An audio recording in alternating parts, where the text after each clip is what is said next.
शिक्षा व्यवस्था में प्राथमिक स्कूल शिक्षा बहुत ही महत्वपूर्ण होती है और प्राथमिक स्कूल में कक्षा पहली सबसे महत्वपूर्ण होती है क्योंकि पहली कक्षा शिक्षा व्यवस्था की नींव होती है।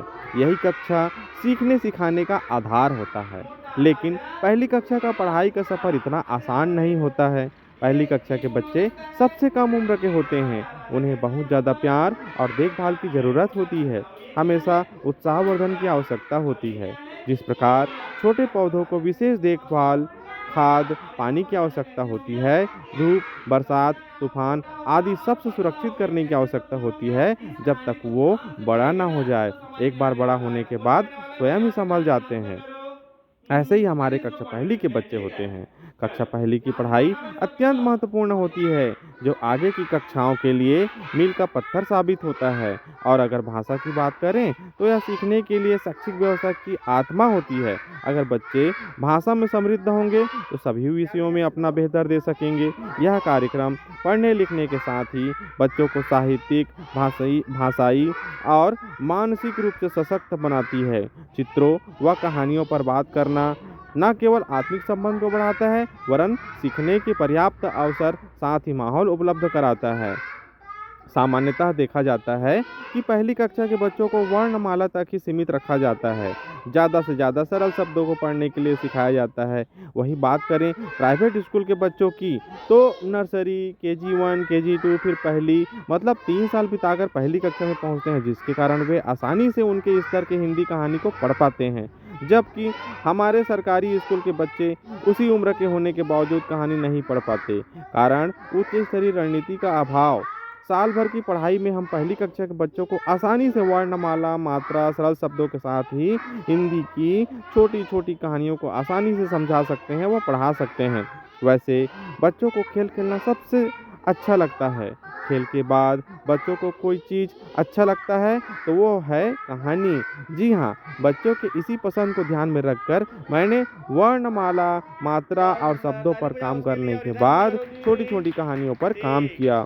हर दिन ब्लैक बोर्ड पर एक कहानी लिखता और कहानी से संबंधित कुछ चित्र बना देता। उसके बाद चित्रों पर बात शुरू करके कहानी के शुरुआती हिस्सों को बच्चों के बीच रखकर सस्पेंस रख देता और कहता, अगर आपको कहानी का अगला हिस्सा जानना है तो कहानी को स्वयं आपको पढ़ना पड़ेगा। क्योंकि बच्चों को कहानी का शुरुआती हिस्सा पहले ही बता देता था, जिसके कारण बच्चे थोड़े प्रयास में ही कहानी को पढ़कर उसे समझ जाते हैं। ये सिर्फ एक आनंददायी गतिविधि नहीं होती थी, बल्कि ये बच्चों में साहित्यिक समृद्धि की नींव होती थी, जो उन्हें कल्पना करने, तर्क करने, अनुमान लगाने को मजबूर करती थी। यह कार्यक्रम लगातार मैंने 20 दिनों तक चलाया, जिसका प्रतिफल निश्चित ही सकारात्मक रहा। 20 दिन 20 कहानियों के कुछ विशेष लाभ जो मैंने मेरी नज़रों से देखा मेरी कक्षाओं में, तो आइए उसको जानते हैं। पहली कक्षा में ही बच्चे हिंदी पढ़ना सीख गए। बच्चे भाषाई दक्षताओं जैसे कल्पना करना, अनुमान लगाना, तर्क करना, निष्कर्ष निकालना आदि में समृद्ध होने लगे। बच्चे पहली कक्षा में ही बाल साहित्य से परिचित होने लगे, कविता कहानियों का आनंद ले सके, प्राइवेट स्कूल के बच्चों के समकक्ष अपने आप को खड़ा कर सके। अंग्रेजी गणित में भी दक्ष होते गए, क्योंकि भाषा में अच्छे होने से सभी अन्य विषयों पर अच्छा से समझ बना पाए। आगे की कक्षाओं के लिए राह आसान होता गया। सीखने सिखाने का एक अनुकूल वातावरण तैयार हुआ। बाल केंद्रित और रुचिकर शिक्षण कार्य होने लगा। छोटे बच्चों को पढ़ते लिखते देख बड़े बच्चे भी पुस्तकालय का उपयोग करते गए, जिससे उनको भी भाषाई दक्षताओं में कुशलता मिली। पूरे स्कूल के बच्चों के पढ़ने की गति में वृद्धि हुई। इन सब के सकारात्मक प्रभाव से टीवी चर्चा पत्र में स्थान मिला। भाषा में समृद्ध होने से बच्चे गणित और अंग्रेजी में भी अच्छे होने लगे, जिसके कारण अब तक 4 बच्चों का एकलव्य विद्यालय और 1 बच्चे का नवोदय विद्यालय जैसे राष्ट्रीय संस्थानों में चयन हुआ। दूसरे स्कूल के शिक्षकों का स्कूल में अवलोकन शुरू हुआ व वे भी इस तरह कार्य करने के लिए प्रेरित हुए। बच्चों के पढ़ाई के स्तर को देखकर अवलोकनकर्ताओं द्वारा कॉपी, पेन, पेंसिल वितरण किया गया, जिससे एक सकारात्मक माहौल बना। बच्चों के उपलब्धि स्तर को देखकर स्वास्थ्य विभाग की टीम द्वारा वाटर फिल्टर भेंट स्वरूप प्रदान किया गया।